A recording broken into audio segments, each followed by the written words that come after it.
What's going on? Twin Vibrations coming back to you guys again. Eli and Danny here. We're super excited because we literally have tried to create this video a few times and it didn't work out how we wanted to. Brooklyn is here with us. Obviously, it's Brooklyn's world. But today we're going to be going over faith versus doubt and how exactly our focus puts certain frames on situations, people, events, and circumstances, right? So I want you to take that in, let that marinate real quick, because I really want you to start picking up what we're about to put down, right? So my brother, maybe you can get into it and really just explain the difference between using our faith versus using our doubt and what each of them produce. Definitely, bro. Definitely. Look, guys, let me give you guys the master key to influence. Human beings are singularly motivated. They do things for one reason and one reason only, and that is because they feel like it, okay? Now remember, when the attitude is right, the facts don't matter. What does this mean? Your perception of the things that are happening outside of you is going to dictate your reality. The perception of things that are happening outside of you are going to dictate your reality. So when the attitude is right, the facts don't matter, right? It could be a present fact of you getting bad news from a doctor. It could be a present fact of you experiencing an unfortunate financial situation. It could be a present fact of, just any kind of negative situation that's also happening. But remember that there is no such thing as a one-sided anything. Think about it. Have you seen a one-sided piece of bread? Have you seen a one-sided phone? Have you seen a one-sided door? What does this mean? That the law of polarity states that light cannot exist without dark. That means negative cannot exist without positive. So if there's something negative, there has to be something really, really positive about that situation as well. If there is something that is positive, there has to be something that is really, really negative about that at the very same time. So look at it like this. Anytime that we look at a present fact, we put a frame around this fact, right? Think about a picture. This picture has a frame around it. Why? So that we can focus on what's inside of that picture, okay? So anytime we put a frame around this fact, it creates a focus. Now, I want you to write this down. A focus in our head creates a feeling in our heart, right? So anytime we generate a focus, we create a belief, right? This belief is a belief of faith or a belief of doubt. And this is where it gets a little bit tricky because most people don't understand that faith and doubt are both beliefs. You are actively believing, right? So whenever you have a focus in your head, that belief of faith or doubt travels into your heart and produces a feeling. Remember I said human beings are singularly motivated, right? So once this feeling gets into your heart, it's going to produce a feeling of anticipation or a feeling of anxiety, okay? Because belief is a traveling salesman. It goes from your head to your heart. So now what's happening is you're getting a feeling of anxiety or you're getting a feeling of anticipation. What is faith? Faith is imagining an outcome that is desirable to you, okay? Doubt is imagining an outcome that is not desirable to you.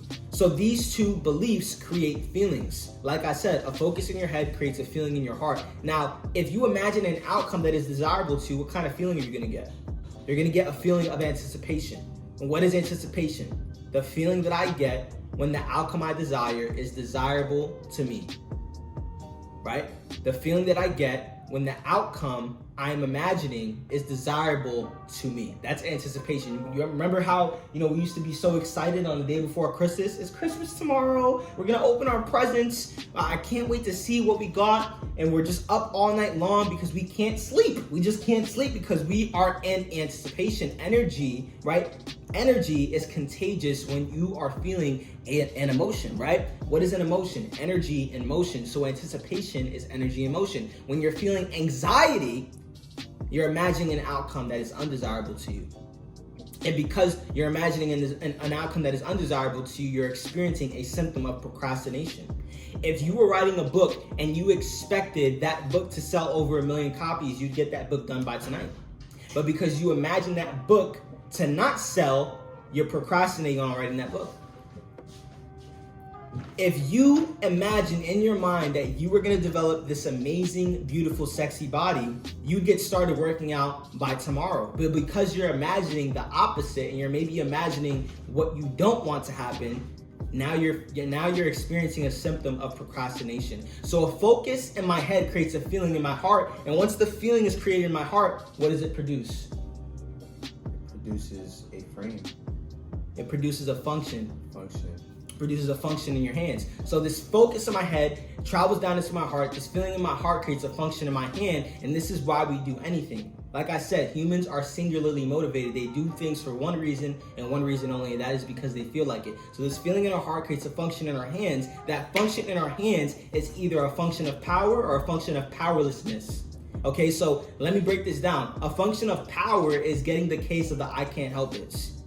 Right? You're feeling you're feeling in anticipation, you're feeling these positive, exciting emotions, and you're just like, I just can't help it. I just want to get to it. I'm gonna make it happen. It's gonna work because I'm gonna make it work. Anticipation, right? But if you're feeling a feeling of anxiety, that's gonna translate to a function of powerlessness, and this is hindering you and robbing you of the thing that you know you need to do to get you the outcome that you desire.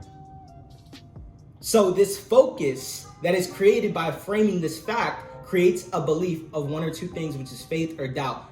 Faith is imagining the outcome that you desire, while doubt is imagining the outcome that you do not desire. This focus creates a feeling in our heart. This feeling in our heart creates a function in our hand. And the function in our hand gets us the result. We don't wake up early because we just want to wake up early. We don't eat healthy because we just want to eat healthy. It's because we feel like waking up early, because we feel like eating healthy. And once you understand this concept, you're gonna master the master key to influence. Wow, bro, that was phenomenal. You made me think real hard, and that's how I know that was super powerful. I hope you guys understood that. Faith versus doubt. Which feeling are you anticipating most of the time? What thoughts are you thinking about most of the time? Is it making you feel fearful, or are you feeling anticipation? Are you feeling like Christmas is tomorrow when you get unexpected news, when you get slapped with those divorce papers, maybe that business fails, maybe your lover just left you, right? Maybe, your car just got repossessed, or you just went bankrupt. Are you in a feeling of anticipation, knowing that something is going to come out of your situation? Because my mentors, they always express to me that for every adversity, there's a seed of opportunity. Through every single adversity, there's a seed of opportunity. There's opportunity in everything, but are you aware to the fact to find it, right? So I appreciate you, bro. Faith versus doubt. Make sure you guys like, comment, and subscribe down below. We're going to be doing a lot more of these videos in the near future. With love, I hope everybody has an amazing rest of your night. Much love, Twin Vibrations. Stay blessed. Let's go.